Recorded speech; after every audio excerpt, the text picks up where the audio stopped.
Hi everyone, I'm so happy that you're here to join me for the Way of the Animal podcast.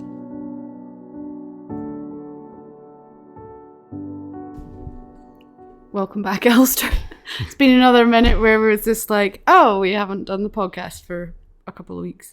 Yep. So we've had some time, we've made some time, here we are recording the next one. And we're still doing the 6 human needs, the Tony Robbins six human needs?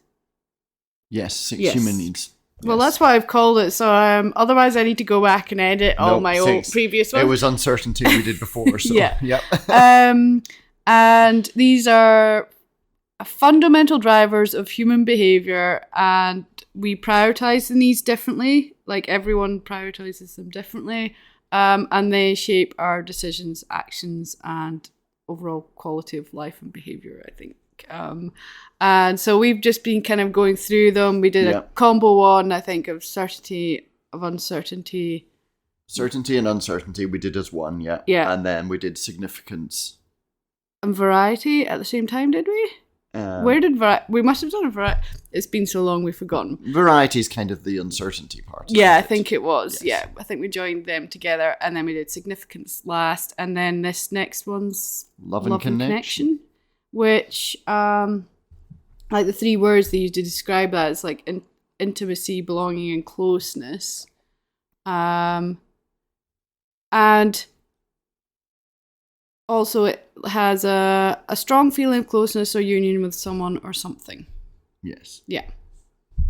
And you said it was my topic, apparently. I feel like this one is way higher on your list than it is on my list. Yeah. I think, yeah. I don't. You know what was really interesting? I'm just going to go on a little segue. Was when I was working with a mentor a couple of years back. I think it was 3 years back now. It's like time has flown. She had me write a list of like what's important, like using words, what's important to you, and I think there was a like 10. I think it was 10 we did, and because we were talking about this and putting it in order and then seeing as you change what... Well, I looked back at... I happened to find that list recently. Oh, yeah. I looked back and I was like, that's changed now. What was at the top. Order, yeah. Yeah, so just out of like even that. So I think this would be the same. I think they'd end up changing. But yeah, love, connection, yeah, important to me. But I already feel like part of that is changing a little bit in me currently. Okay. Even just, I'm going through a little stage of learning to be happier with myself.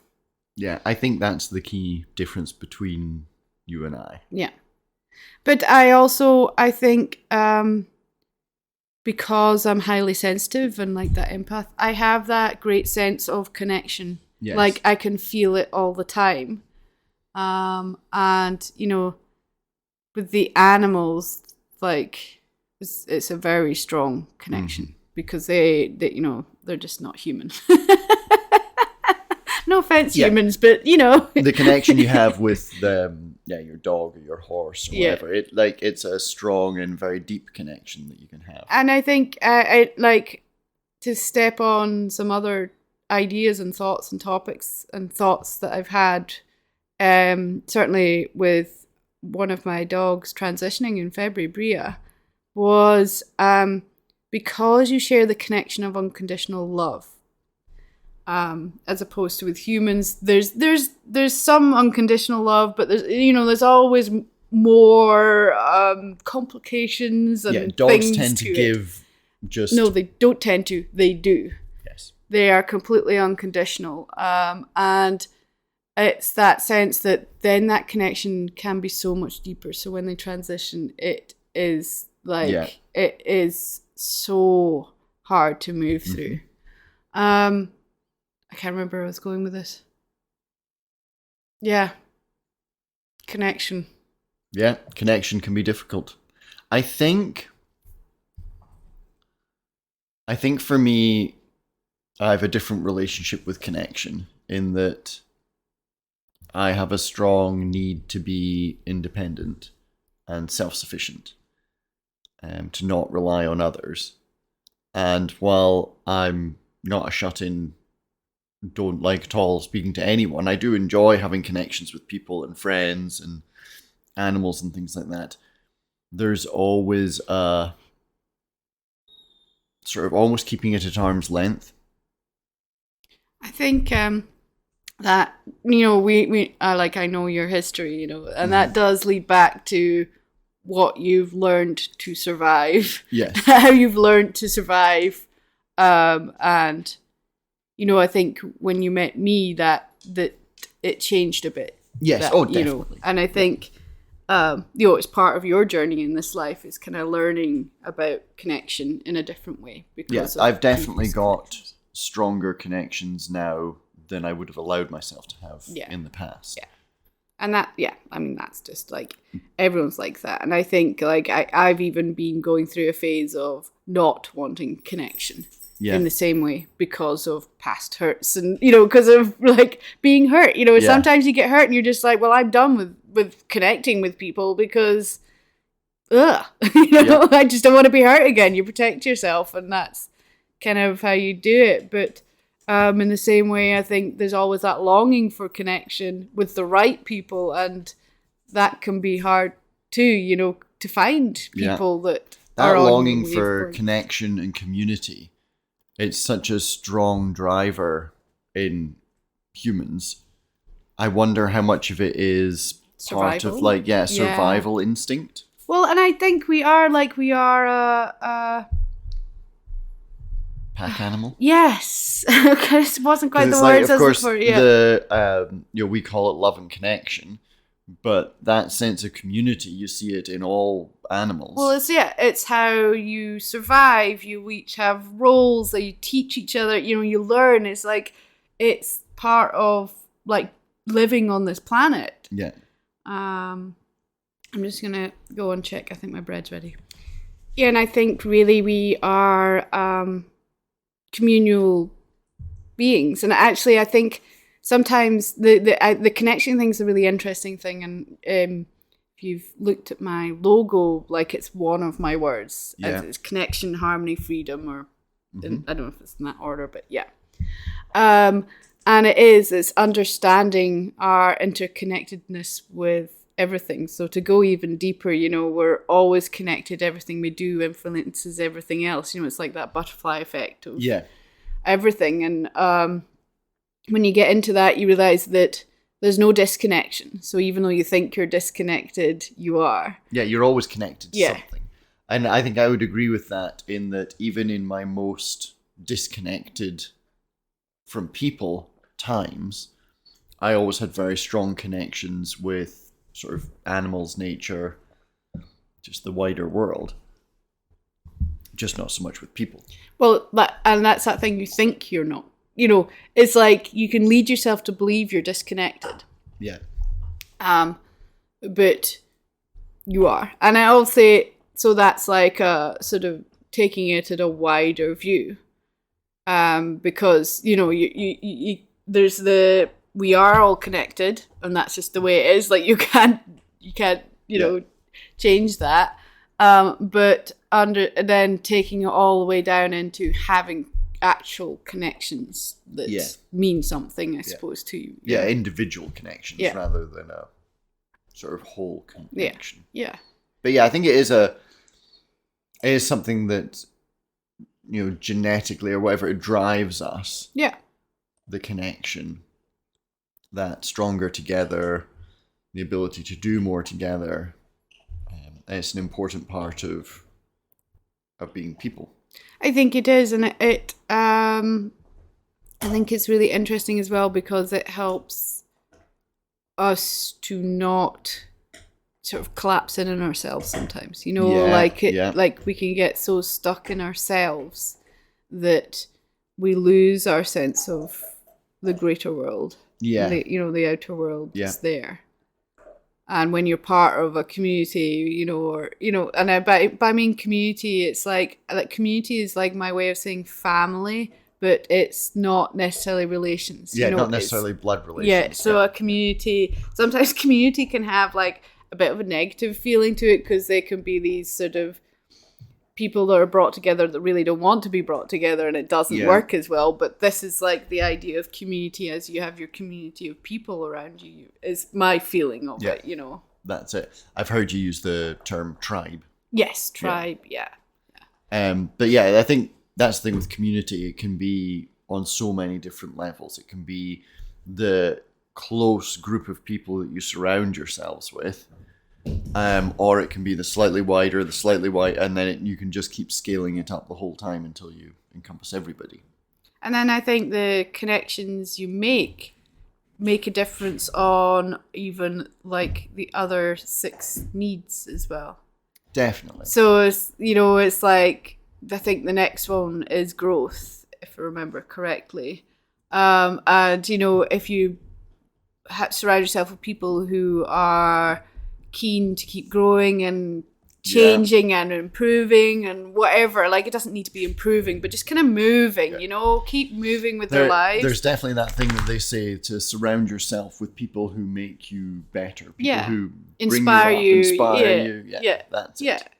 And you know, that it's just like knowing what your connections are and who, you know, it's like, I think it's quite important. That's why I feel like it's an important need to me. But at the moment, I feel a little like I'm lacking the connections that I would like. So that's why at the moment it's like, well, it used to be really important. Right now, I don't even know. Because it's just not there in the same way. I feel like you're often searching for that connection with someone who can almost guide you. Yeah. And then realizing that's yourself. Yes. Yeah, because for you, it's someone that can guide you and that you can rely on, and and that's why we've circled right back to the thing that I said was like my thing at the start was, at the moment I am learning to connect with myself better, and I think that will improve any further connections with anyone else. I remember a leadership course that we did together, and I can't remember what part of it, but we were talking about having faith in something, someone or something. And for me, at that time, and it's continued through, is that I have very strong faith in myself. Yeah. Like, that's where my faith lies, in that I can navigate or overcome any difficulty or obstacle in my way, challenge, opportunity. Yep. And that allows me not to get so flustered by things. Mm-hmm. Like some other people that I don't know who they could be. You don't know who you're looking at, right across the microphone. Yeah, not sure who that other person could be. Well, that's it, and that's why through this current challenge and sort of unsettling phase of opportunity that repeatedly keeps showing up, I can't think why.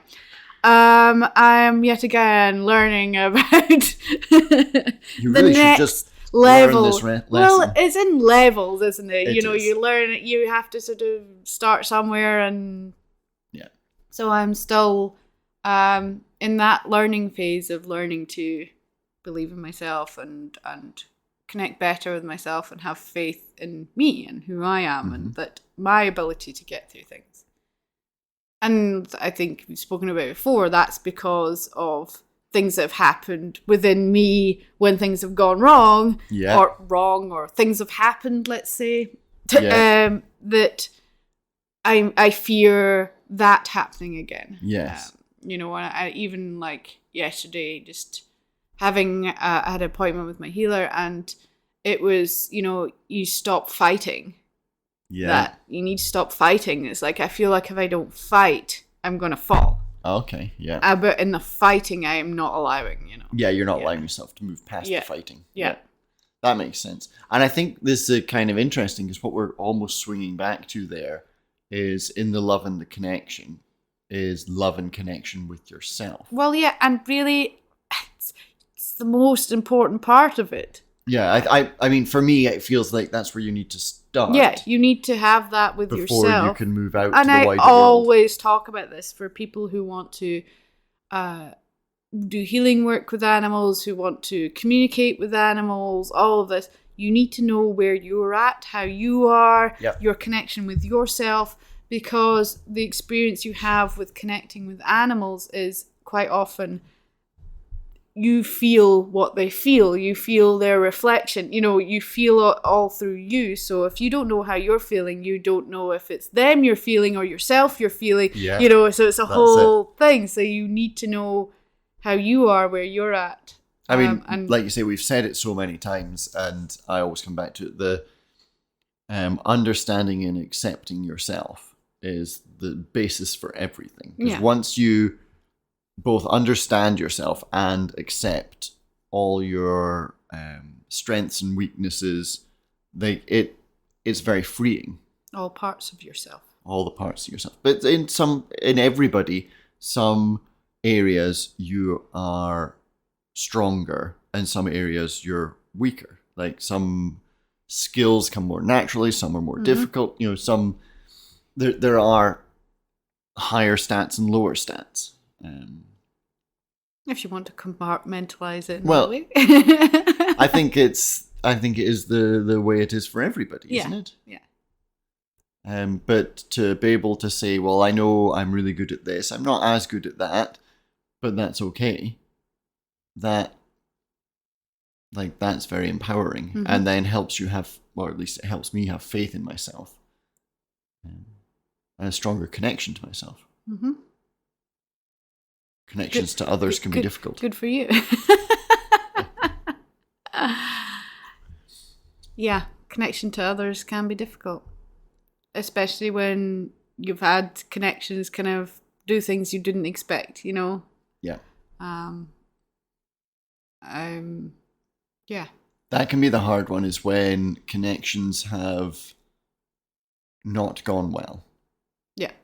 And you've been burnt once or twice, and then it's like, well, I'm open to connections with other people, but I'll just hold back just a little bit because... Yeah, I'll hold back more and more, and then it means you don't really make the connection, really. And I then think... you get to the point where I definitely was previously, where it's just not worth connecting to people. Yeah. Which I'm trying to work on. Me too. Yeah. Yeah. Right. It's a long haul, that one. That's been something that I've still been working. Like so it's like through my journey, I've been very open earlier on. Yeah. Very open to people, which means I let in a lot more. Yeah. And some things shouldn't have been let in. I didn't have boundaries. I wasn't looking after myself. I was just more vulnerable. Yeah. Just giving myself away to everyone else and just being like, well, whatever they want, and that will keep them happy, and just, people pleasing. Yeah, all of that. And the amount of times I got burnt in the end, I just kind of went, well, now I'm done with people, and I'm just trying to find the balance between that and the other way. You know what I mean? Yeah. So now I've gone too far. I'm not very close, but I feel like I'm more close than I used to be. Yeah. And in a way that I'm not happy with. Do you know what I mean? Yeah, it's just a little bit too closed. Although,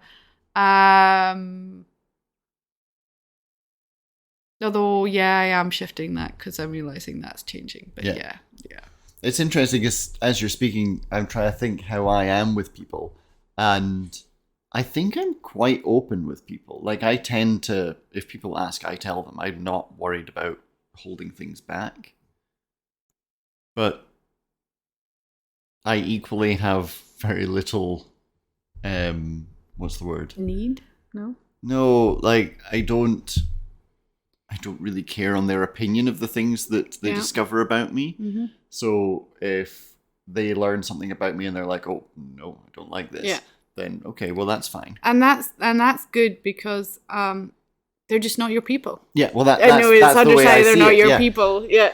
It's this is who I am, and you can take it or leave it. I'm comfortable with it, so... I'm starting to get better at that. It's before I would just want everyone to be happy and everyone to like me, but understanding that well, it's like the more I've become more open about my gift with energy healing and all the things I do with animals and things like that, that puts a lot of people off. And it does. People don't understand it, and so they fear it, therefore they fear me. Yeah, that's it. Yeah, and I totally understand that. I could see where that came from. And before, like, I felt when I first started really getting into this was I felt a lot of people closer to me sort of step back and go, whoa. She's a bit weird. But what's interesting is a lot of them that step back have now kind of stepped in like, tell me more, I'm curious. Like, this is interesting, your journey, you know. That's it, yeah. And they're the ones that are hanging around. And then the ones that have stepped back and were like, no, I'm done. Well,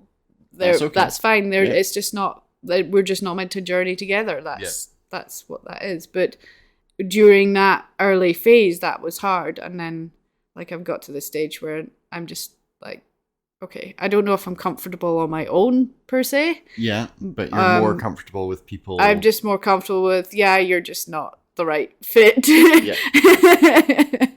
And that's okay, you know.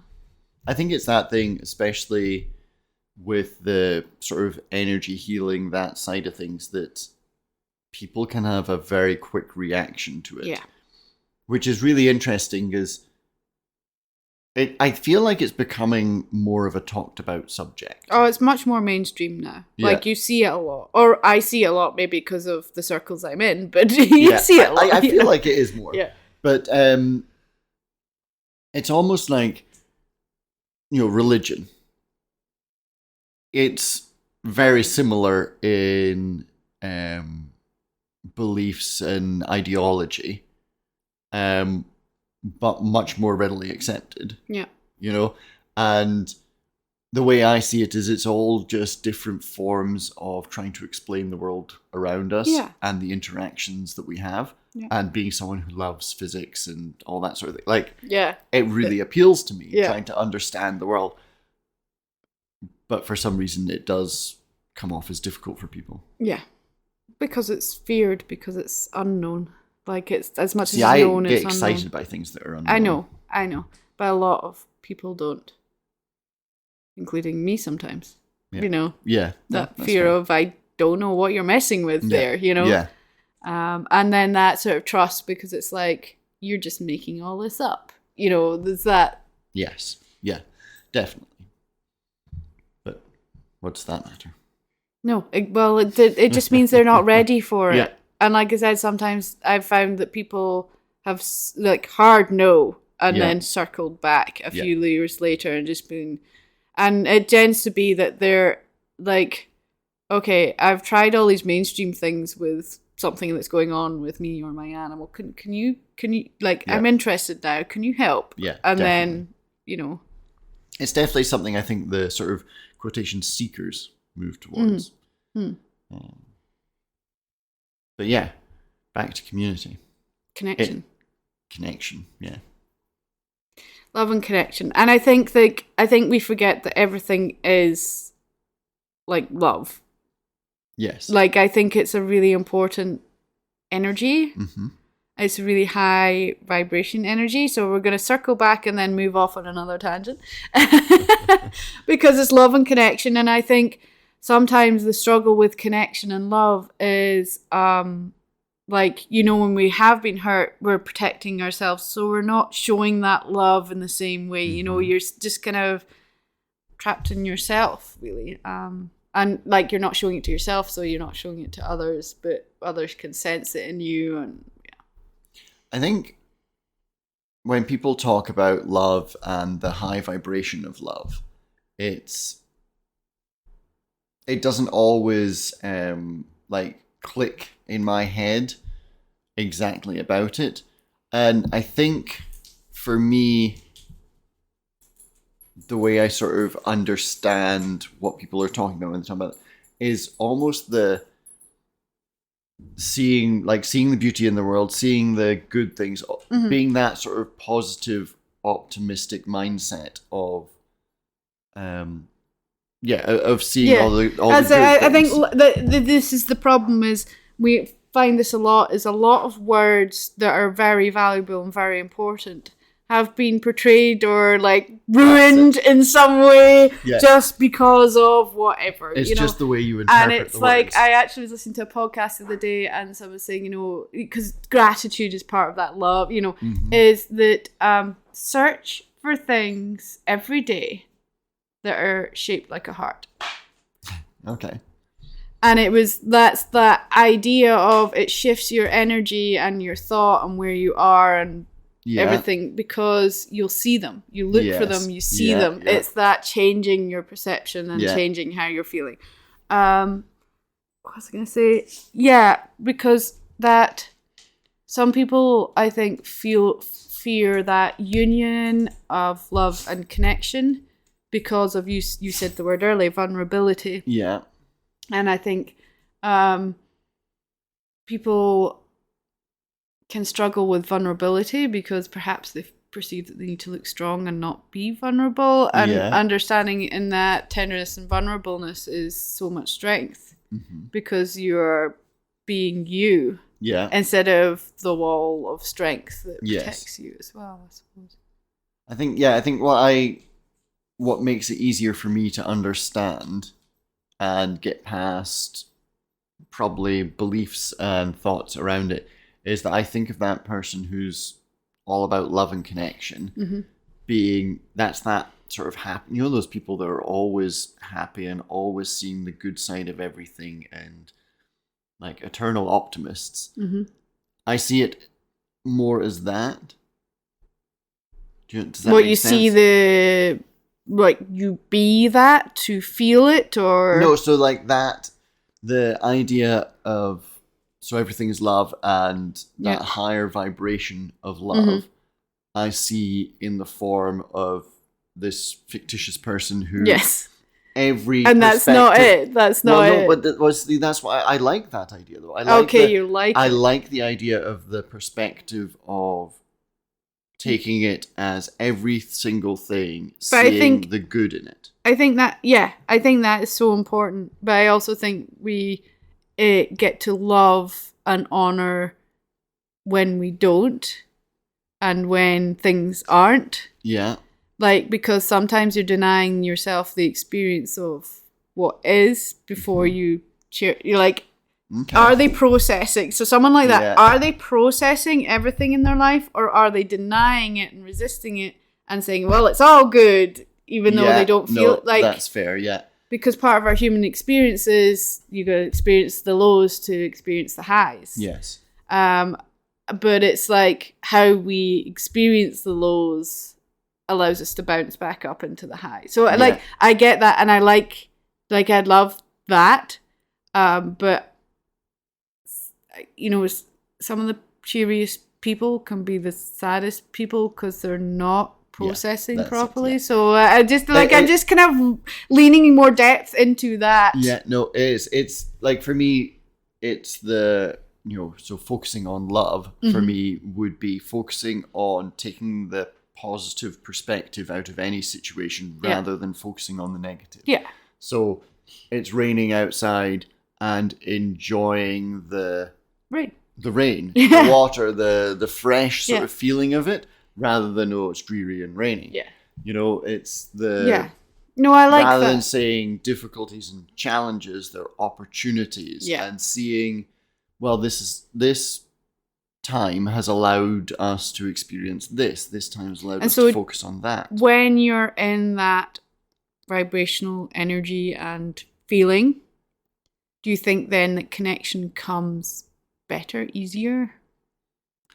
I think with my, it stops me. Yeah, it probably does come easier because it stops me sort of closing down. Yeah. I feel like if I don't look at the positive side of things, then I kind of have a tendency to focus in on the negative and then kind of close everything down with it. Because, you're focusing on the negative, therefore you're going, oh, this is not good. Yeah. And protect. You're almost shrinking down with I love that, collapsing into yourself. You collapse. That's what it feels like. You collapse into your own emotions. You collapse into the negative energy of it.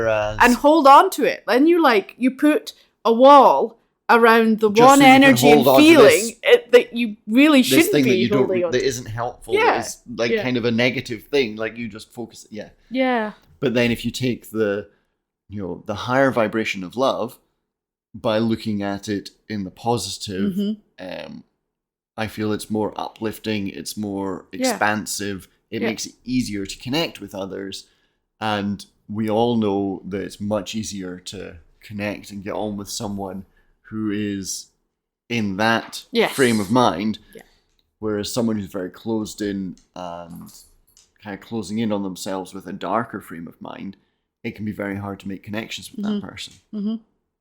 Yeah. So like when you say the loving high frequency, that's how my brain processes it. Loving high frequency to me doesn't mean anything. Yeah. But that's the overlay I put on it to makes me think of because this is a lot of what I've been working through, so it's really interesting that it's really coming up. I didn't even think it would come up. I told you this was your topic. You've heard of the Heart Math Institute? Yes, I have. Yes, and the brain heart coherence technique, which they have website. I've heard of it. I did read up on it many years ago. Yeah. I don't remember a lot of it, but it's something that I keep swinging back to. I'd like to research more. Yeah. And a lot of, all their ideology stuff is about increasing your heart vibration. And creating a coherence in your body and Can you give a quick overview of what they do? What they do? No.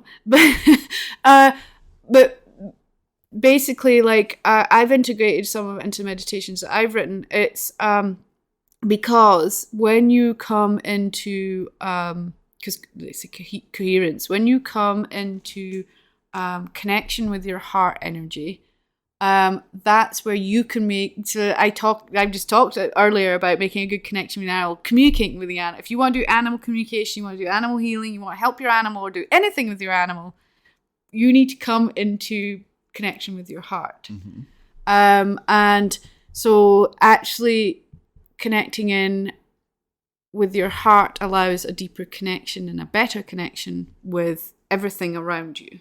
Yeah. Including your animals and people. So we've literally just spoke about this. Have you found some blurb? I'm just looking at a lot of words. Heart Math website to see, and I think they've got a free little course. They've got apps, they've got courses, they've got they've got even sensors that you can use in an app, so you can change your heart frequency and stuff like that. But to take it simply, it's that feeling gratefulness and appreciation for something or someone or in your life, and feeling that in your body and expanding that energy, and then that puts you into coherence. So a brief one that kind of gives a nice overview. Heart Math Institute research has demonstrated that different patterns of heart activity have distinct effects on cognitive and emotional function. Yeah.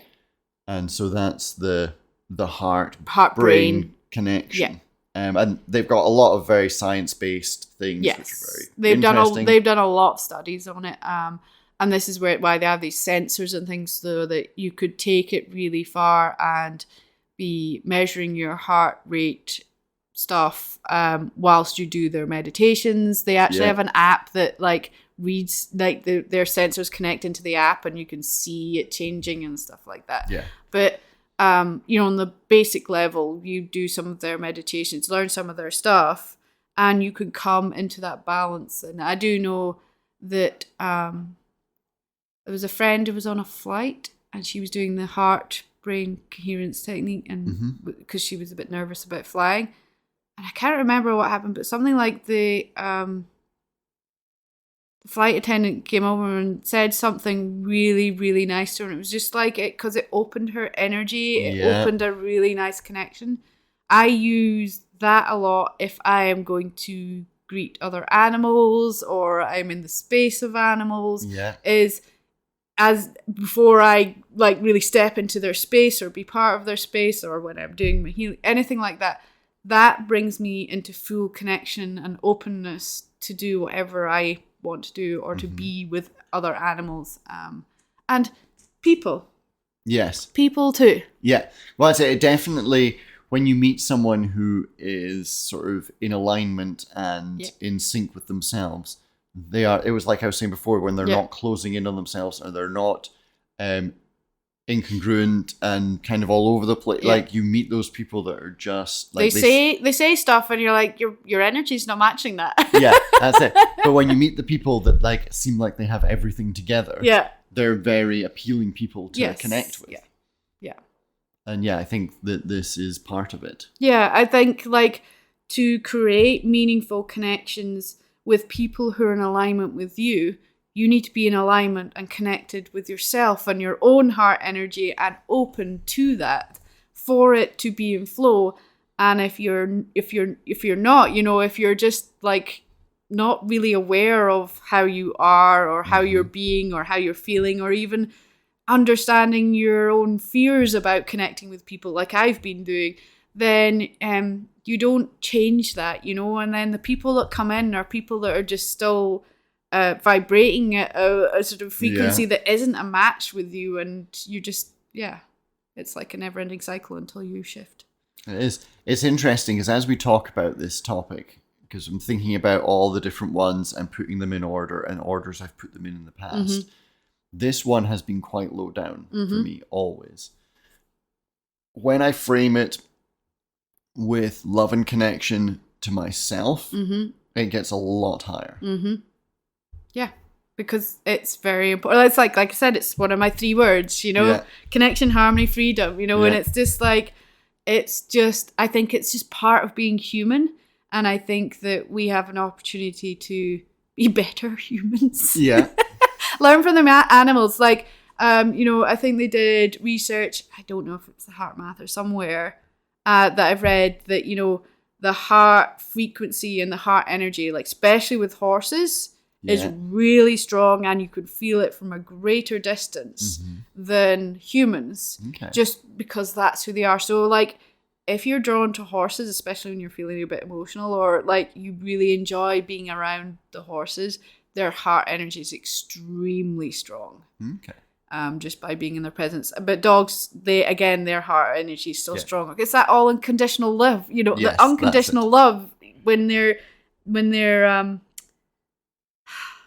I can't think of the word, but when that frequency is coming from them, like, that's why we love being around them. Well, that's why you get therapists. They've even found that when you say "I love you" to your dog, that their heart energy changes as well. Yeah, interesting. Yeah, so like, and obviously when you say "I love you" in like fully meaning it with your heart energy combined with it, like that is that definitely opens it gives up that energy. You're giving their love energy, so they respond with their heart energy, so that it's powerful stuff. It is. It's very interesting stuff, and again, every time I come across the Heart Math stuff, I want to read more into it and learn more about it. Feel more into it too. No, think more into it. Okay, you think more first. Remember, it's brain, heart, coherence. Yeah, see, brain, think. Yeah. Heart, follow. Yes, eventually, yeah. I think we've we've kind of talked around a lot. It's been interesting.